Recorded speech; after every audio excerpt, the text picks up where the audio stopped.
अस्सलाम वालेकुम, दुनिया न्यूज में आपके साथ मैं हूं महरीन सप्तैन। नजर डालते हैं हेडलाइंस पर।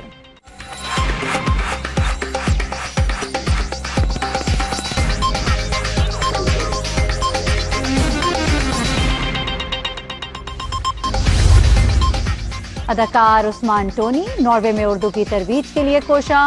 तारीख अय्याम के नाम से स्टेज ड्रामे की पेशकश। हकीकत का रंग भरने के लिए ड्रामा गार में पेश किया गया।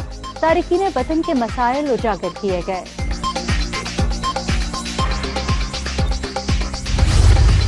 इंसानी स्मगलर्स किस तरह लोगों को बेहतर मुस्तकबिल के ख्वाब दिखाकर लूटते हैं और यूरोप पहुंचाने का झांसा देकर नामालूम मुकामात पर छोड़कर चले जाते हैं, ये मसला उजागर करने के लिए नॉर्वे में मौजूद पाकिस्तानी फनकार उस्मान टोनी और अरूप सज्जाद ने एक स्टेज ड्रामा पेश किया है। देखते हैं अकील कादिर की रिपोर्ट। वालेकुम अस्सलाम। आप ठीक है? मैं हमेशा ठीक ही होता हूँ। क्या किया आपने? अखबार पढ़ा। कुछ लिखा था अखबार में? नहीं। कुछ तो लिखा होगा। एक वजीर की गाड़ी सड़क के साथ खाई हुई उसका काम जख्मी हो। नॉर्वे में तारकीन वतन पाकिस्तानी नॉर्वेजन सोसाइटी का मुकम्मल तौर पर हिस्सा बनने के बावजूद अपना तशख्खुस बरकरार रखे हुए हैं, जिसमें अहम किरदार उर्दू जुबान का है। उस्मान टोनी गुज़िश्ता कई दिहाइयों से नॉर्वे में मुकीम हैं और वो नॉर्वे की शोबिज इंडस्ट्री से वाबस्ता हैं, जिनमें वो मुख्तलिफ ड्रामों, फिल्मों और स्टेज पर अपने फन का मुजाहिरा कर चुके हैं। उस्मान टोनी का स्टेज ड्रामा तारीख अय्याम उनका पहला डायरेक्ट किया हुआ ड्रामा है, जो स्वीडन के ड्रामा निगार हेनिंग मैनकेल की तख्लीक है, जिसे उस्मान टोनी ने उर्दू जुबान में ढाला है। इस ड्रामे को एक गार के अंदर दिखाया गया ताकि वाकयात को हकीकत के करीब तर महसूस किया जा सके। स्टेज ड्रामा देखने के लिए नॉर्वेजन और पाकिस्तानियों के अलावा दीगर ममालिक के लोगों ने भी शिरकत की। इस मौका पर उस्मान टोनी, अरूप सज्जाद, शामी ओलक, डॉक्टर शगुफ्ता टीना और दीगर ने दुनिया न्यूज से गुफ्तगू करते हुए अपने ख्यालात का इजहार भी किया। इस ड्रामे की दो बड़ी खूबियां हैं। एक तो ये कि उर्दू जुबान में है। नॉर्वे में जहाँ पे उर्दू ज़बान कह लीजिए कि बहुत कम बोली जाती है, सिवाय अपने पाकिस्तान के, हिंदुस्तान के लोगों के, और कोई यहाँ ये ज़बान नहीं समझता।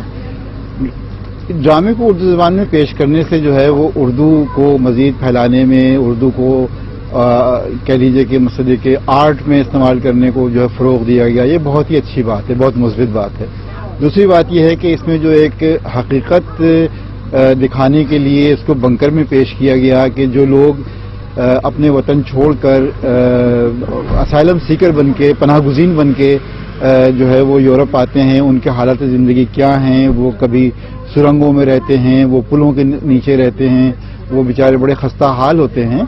तो उस हकीकत को उन्होंने बहुत अच्छी तरह पेश किया है। मैं ऑब्वियसली बेटी प्ले करती हूँ और मुझे जब मैंने पहली बार स्क्रिप्ट पढ़ी तो मुझे बहुत अच्छा लगा, क्योंकि सब टेक्स्ट इस स्क्रिप्ट में बहुत है और वेरी वेल रिटन है। और उर्दू ऑब्वियसली इतनी ब्यूटीफुल लैंग्वेज है और इतनी पोएटिक लैंग्वेज है, और I was very very happy that the script was so poetic. मुझे काफ़ी सालों से ये अरमान, एक तमन्ना थी कि हम कभी उर्दू ज़ुबान में कुछ करेंगे, और मुझे उर्दू ज़ुबान से बहुत लगाव है। और मुझे जब मौका मिला ये प्ले करने का, तो बस हम भागे आए। टोनी उस्मान से मुलाकात की हमने लंदन में, और स्क्रिप्ट बहुत कमाल का है, काफ़ी वेरी वेल रिटन। ये जो हमने आज शो देखा है, टोनी उस्मान ने जो किया है यहाँ ओस्लो में, एक रेफ्यूजी रूम में, बहुत इंटरेस्टिंग था।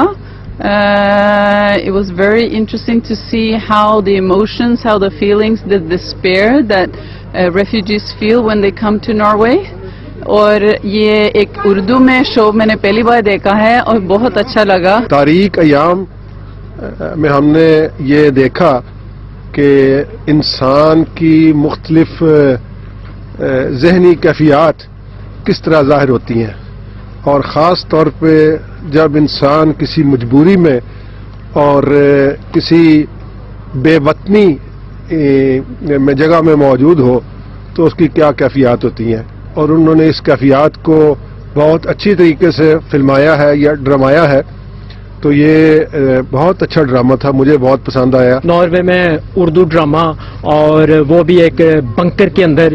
یہ کوئی ہر روز کا تو یہ شغل نہیں ہے, یہ پہلی دفعہ ہوا ہے, اور میں ہونے سے پہلے کافی نروس تھا, گھبرایا ہوا تھا کہ کیسا ہوگا, لیکن ہاؤس فل گیا اور لوگوں سے اچھا رسپانس ملا, تو میں بہت خوش ہوں, بہت مطمئن ہوں. تاریخ ایام مہاجرین کی زندگیوں کا ایک عکس پیش کرتا ہے جس میں صرف 2 کردار, ایک باپ اور نوجوان بیٹی کا دکھایا گیا ہے. ڈرامے میں والد کا کردار شامی اولک اور بیٹی کا کردار عروب سجاد نے کیا. بوڑھا باپ تعلیم نہ ہونے کے سبب شک اور وسوسوں میں مبتلا رہتا ہے, جبکہ بیٹی کچھ کرنے کا عزم رکھنے کے باوجود باپ کی وجہ سے خود کو قیدی اور مجبور تصور کرتی ہے. اسٹیج ڈرامہ میں انسانی اسمگلروں کی بھی ایک جھلک دکھائی گئی ہے کہ کس طرح وہ لوگوں کو بہتر مستقبل کے سہانے خواب دکھا کر نامعلوم مقامات پر چھوڑ جاتے ہیں.